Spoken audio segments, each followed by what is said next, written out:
A flaming sword is a sword which is glowing with a flame which is produced by some supernatural power. Flaming swords have existed in legends and myths for thousands of years.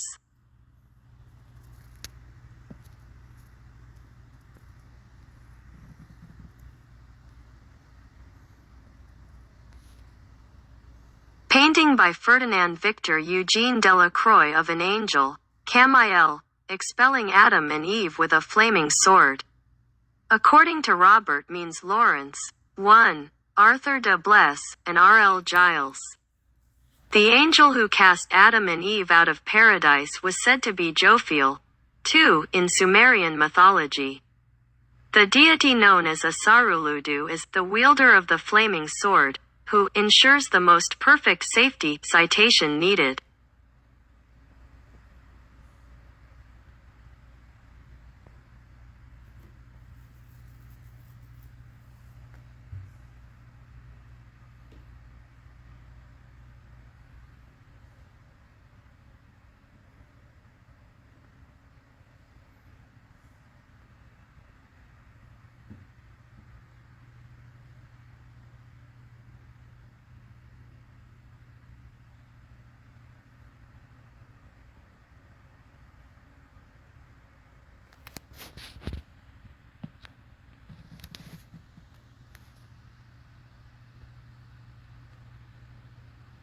According to poet Gustav Davidson's popular work A Dictionary of Angels, including the Fallen Angels, 1967, he is known as one of the 10 Kabbalah angels, assigned to the Sephira Gevurah.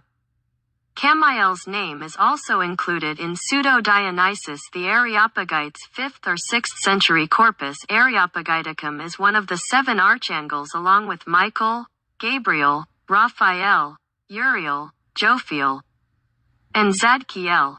3. He is claimed to be the leader of the forces that expelled Adam and Eve from the Garden of Eden holding a flaming sword. However, in iconography he is often depicted holding a cup. See, I got this weird growing feeling that, and it's coming, and I'll be honest, it's coming from looking into more and more of the Buddhism that was left in Japan by, what is that guy's name? Oh, I forget his name. He was like the last black Buddha or Asiatic Buddha that was there. The one, he was the one that came up with the chant, Nam Myoho Renge Cho, break the curse upon us, right? Because he's seen what was coming, they said.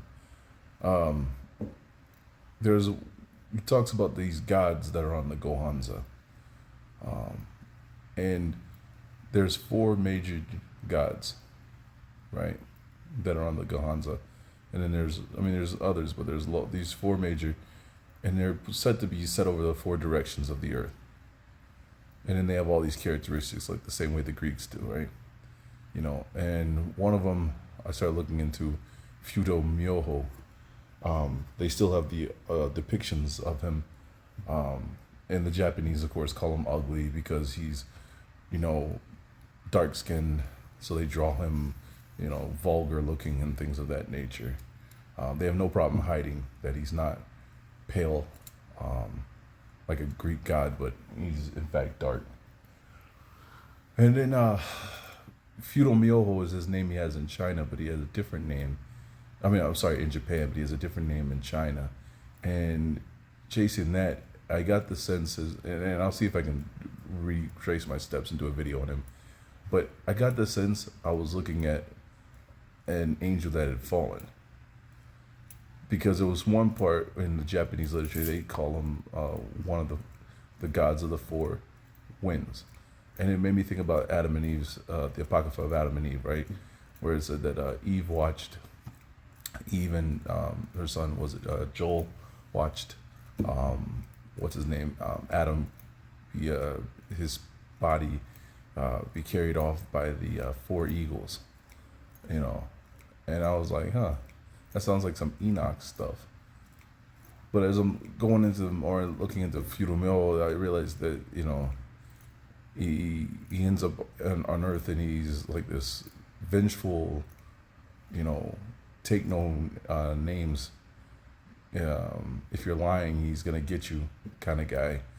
But he's supposed to be some a king of wisdom, and I'm like, this sounds like this angel fell, and it started off in a position of, you know, trying to put himself in the spotlight as some wise guy, but has a real temper issue.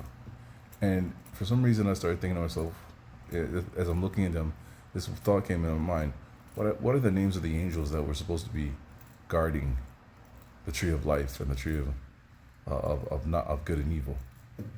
What are their names? Why aren't they still guarding them if they're supposed to be there to this day? You know, with their swords watching over.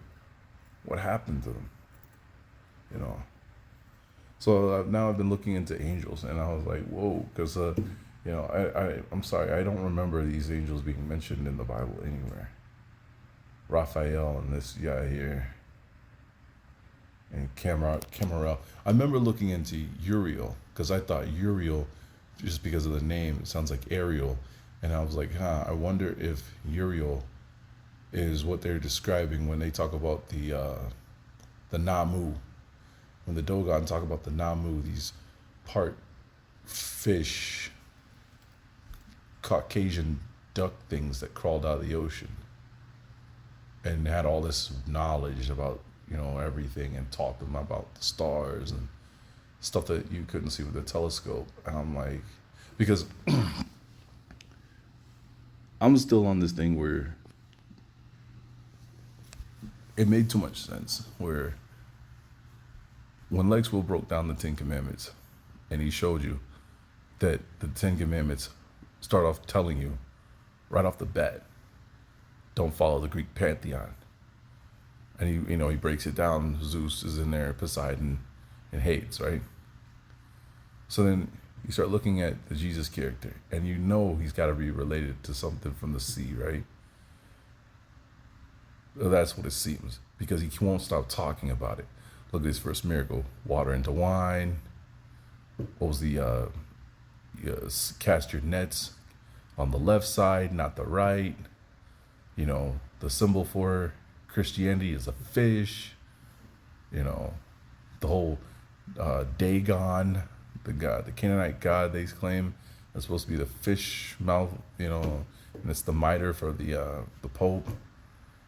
So I'm like, so if we have one that seems to be connected to Poseidon, you know,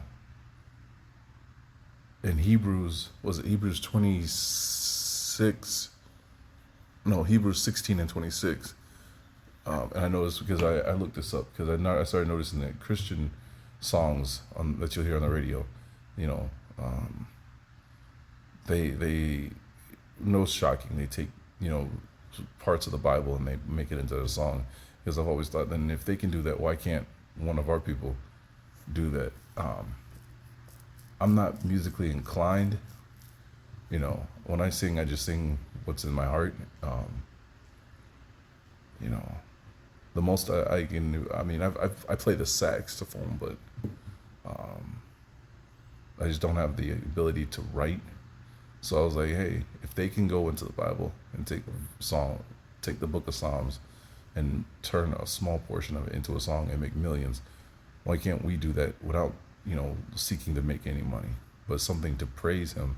Because you've seen David praise the Most High, and he told you how important praise to him is, you know. But so it was one of the Christian songs by Third Day. You know, they sing about our God. He's a consuming fire and a flame. And I'm like, is that?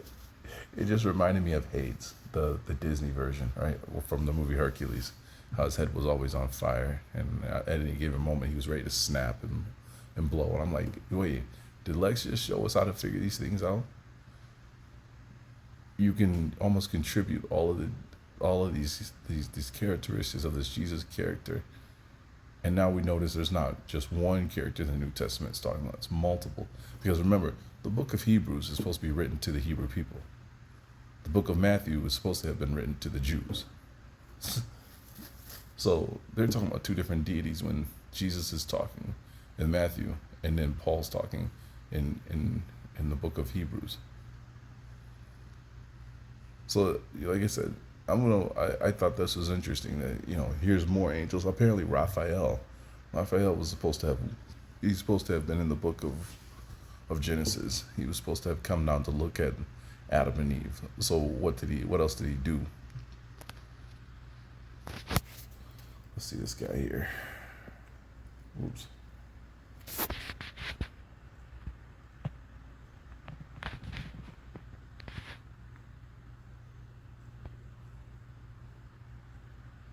Alternatively, beauty of God.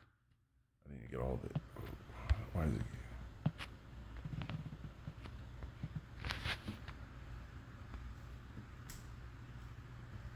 The angel Jophiel, Heb. Jophiel, God is my beauty. Alternatively, beauty of God, divine beauty. Also called Iaphiel, Iayel, Jophiel, Jophiel, Euphiel, Zophiel, Sophiel. Spy of God, watchman of God, and Zuriel, Suriel. My rock is God, is a non-canonical archangel of wisdom, understanding, and judgment. She is listed as one of the 7 archangels in pseudo-Dionysian teachings. Due to the association with beauty, Jophiel is one of very few angels to be sometimes portrayed as female. However, angels have no canonical gender and are most commonly referred to by male pronouns. Jophiel. Isn't that interesting too, especially with everything going on? This is almost going right back to the Kabbalah stuff, right? The whole idea of to be like a god, you must master both masculine and feminine energy, and so this is why they teach that homosexuals are the closest things to gods on earth because they have mastered male and female energy, which I find that idea to be ludicrous, because you're basically saying the energy that you are is not the right energy, and that you envy and want to portray a different energy.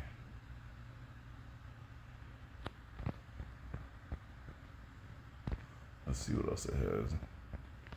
And remember, it just told you this is not a biblical angel or canonical. Yeah.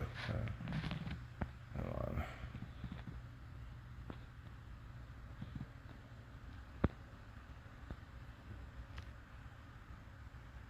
According to the pseudepigraphal revelation of Moses, another name for Jophiel is Dinah. Jophiel, Dinah, is described as an angel of the 7th heaven, a Kabbalistic guardian of the Torah and wisdom itself, who taught 70 languages to souls at the dawn of creation. 3. The Zohar lists him as a great angel chief in charge of 53 legions who superintend Torah readings on the Sabbath. 4. Jophiel is said to be a companion to the angel Metatron. 2. C.E. Clement, in her book Angels in Art, names Jophiel as the teacher of Ham, Japheth, and Shem.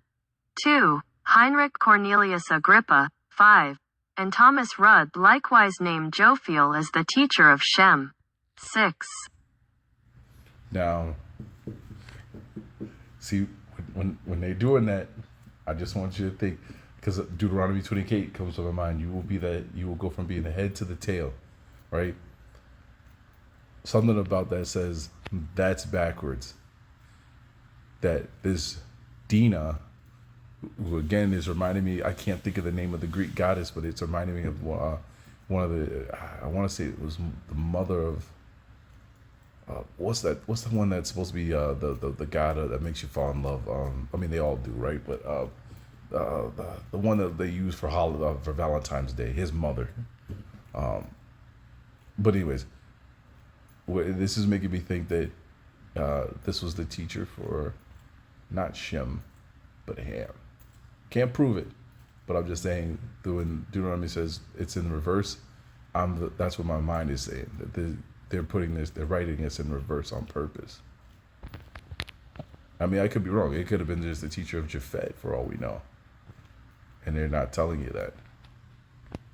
But I mean, this is like, to me, these angels' names they just remind me too much of the Greek pantheon that they give us.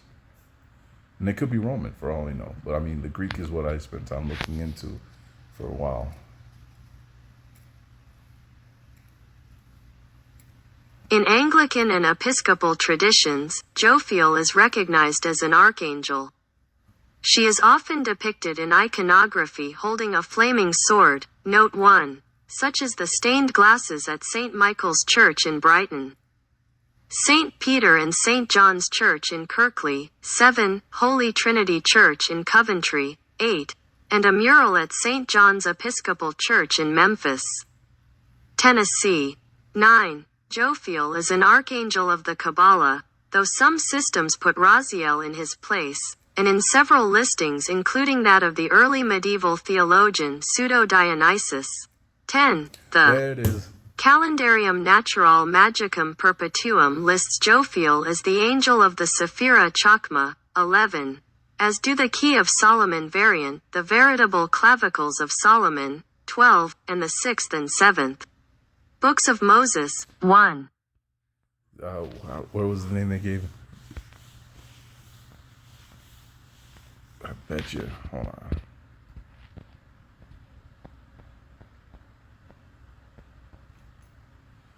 I bet you if we look up Diana or Dionysus, that's who's going to contribute. That's the characteristics. We'll find that it matches. Why won't you stop doing that?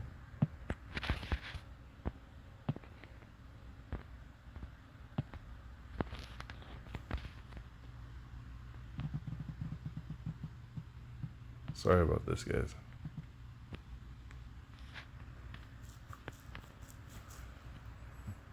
The Calendarium Naturae Magicum Perpetuum lists Jophiel as the angel of the Sephira Chokmah, 11, as do the Key of Solomon variant, the veritable clavicles of Solomon, 12, and the 6th and 7th. Books of Moses, 13. Both latter works derived from the Calendarium. 14. Agrippa attributes Jophiel to Saturn, while Paracelsus assigns him to Jupiter. 2. Rudd attributes the zodiac to Jophiel, 15, along with the Sephira Binah instead of Zaphkiel. 16. Athanasius Kircher names Jophiel as Angelus Pulchritudinus, Angel of Beauty, 17.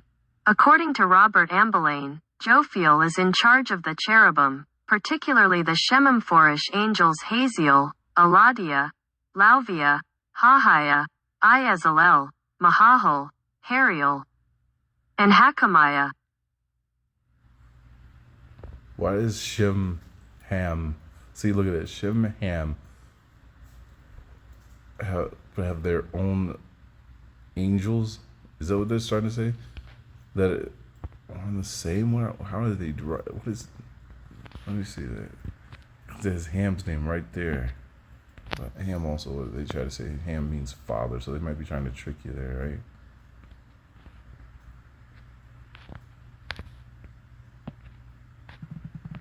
Should write Cham.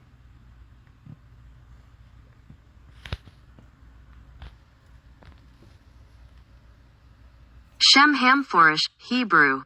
Also Shem Ha-Mephorish, meaning, the explicit name, is originally a Tannaitic term describing the Tetragrammaton.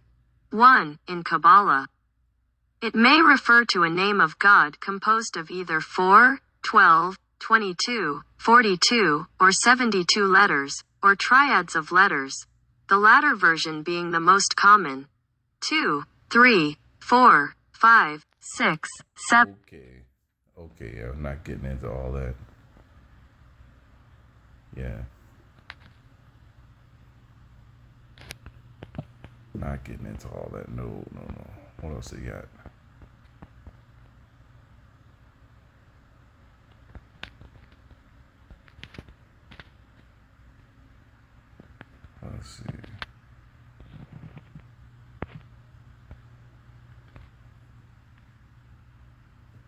Angels of Love and Light describes her as the Archangel of Paradise and the patron of artists and illumination.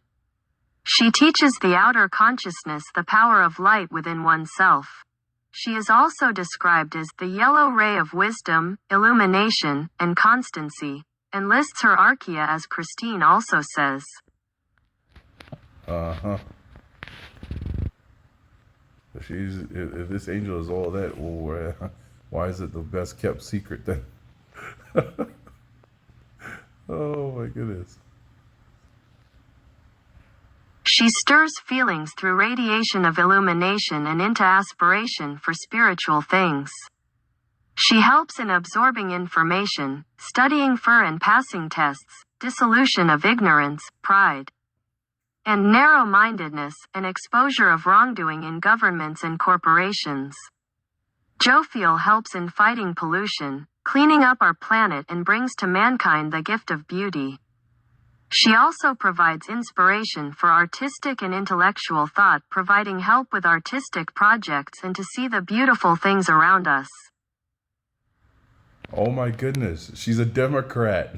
Oh my goodness, man, Lucifer's got to be pissed off at this angel, right? Oh man, this is very all those characteristics. It's very democratic, right? And the stuff that they try to sell you. That's funny. Yeah, she's the best kept secret. She must be the angel that what's his name there? George Bush talks about that rides in this whirlwind, leading us into the direction we're supposed to go. Well, not us, but the people he's a group with, the Skull and Bones and whoever else he works with. Still can't believe he's one of the largest landowners in Central America.